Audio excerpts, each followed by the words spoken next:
The world of the Tharlians was a place of tranquil beauty, where towering crystal spires hummed softly in the wind and bioluminescent forests shimmered under twin moons.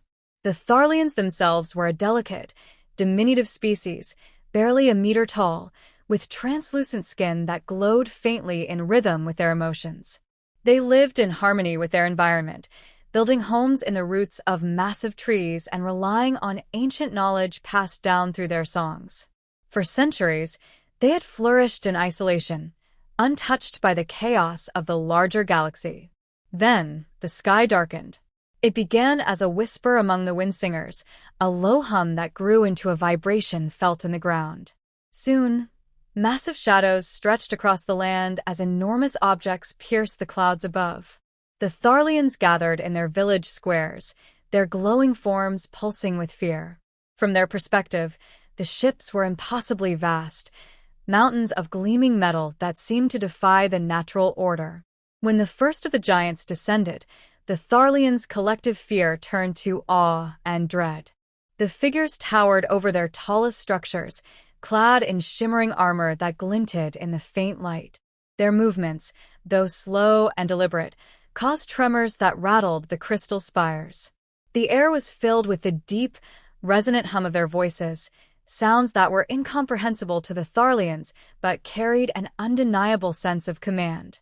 To the Tharlians, these beings were gods or destroyers, perhaps both. Mothers held their young close, and elders hummed songs of protection.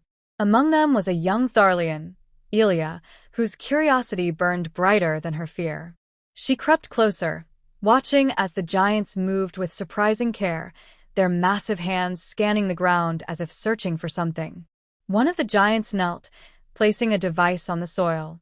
Elya flinched as the ground pulsed with light, but nothing was destroyed. Instead, the device emitted a soft hum that seemed to harmonize with the natural sounds of the forest. The giants' movements, though imposing, carried a strange reverence, as though they sought not to harm but to understand. Whispers spread among the Tharlians. Were these beings invaders? Scientists? Something else entirely? The elders debated, their voices tinged with uncertainty. Elya, however, saw something different.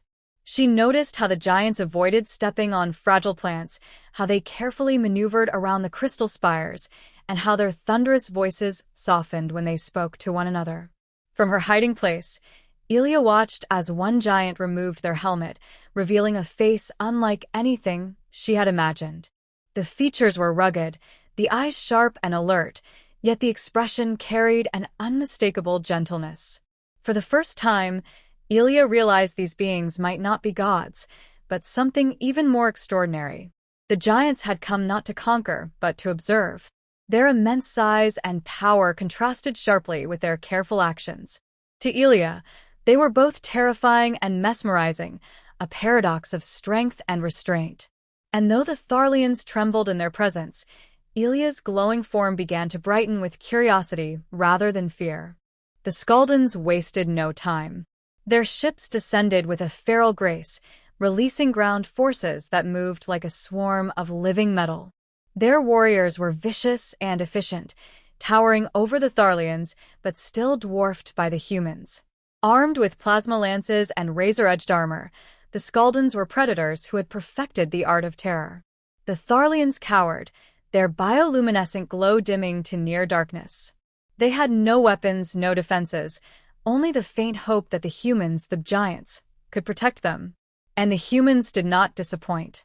The first strike came from the human exosuits, massive machines designed for combat in extreme conditions. Piloted by humans, these suits were an extension of their already formidable presence, each one a moving fortress. Plasma rounds lit up the sky as the humans fired at the incoming Skaldans, intercepting their troops before they could reach the village. But the Skaldans were relentless. They adapted quickly, launching coordinated attacks that tested the limits of the humans' defenses. One of their ships unleashed a barrage of energy pulses that disrupted the humans' protective barriers, leaving the village exposed. Skaldan raiders surged forward, their metallic forms cutting through anything in their path. It was chaos. Yet, amid the destruction, The humans remained calm and precise. Their leader, a towering figure in a suit marked with red insignias, barked orders that echoed like thunder. Teams of humans moved in synchronized formations, using their size and strength to block the Skaldans' advance. Their weapons, while devastating, were used with calculated restraint, ensuring the Tharlians' fragile environment wasn't further harmed. Elya watched in a mixture of terror and awe. The giants were fighting not just with brute force but with strategy. One human knelt, shielding a cluster of Tharlians behind their massive frame while returning fire. Another used a device to repair the failing barriers, working with speed that seemed impossible for their size. For the Tharlians, who had never known war, this display was both horrifying and inspiring. The giants were not gods, but they were something close, beings who wielded immense power, yet carried the weight of responsibility. In the chaos, Elya found herself drawn to the scientist she had communicated with earlier. The human woman was working feverishly to adapt one of their devices, her focus unshaken even as Skaldan fire rained down around her. Elya realized the woman was trying to modify the protective barrier to withstand the Skaldans' new tactics. Summoning her courage, Elya stepped forward and began to pulse a sequence of lights, a complex pattern the humans had not yet deciphered. The scientist hesitated, her helmet tilting slightly, as if considering the meaning. Then, as if understanding Elya's intent, she adjusted her device. The barrier roared back to life, stronger than before, and this time it held. The Skaldans, caught off guard, found their advance halted.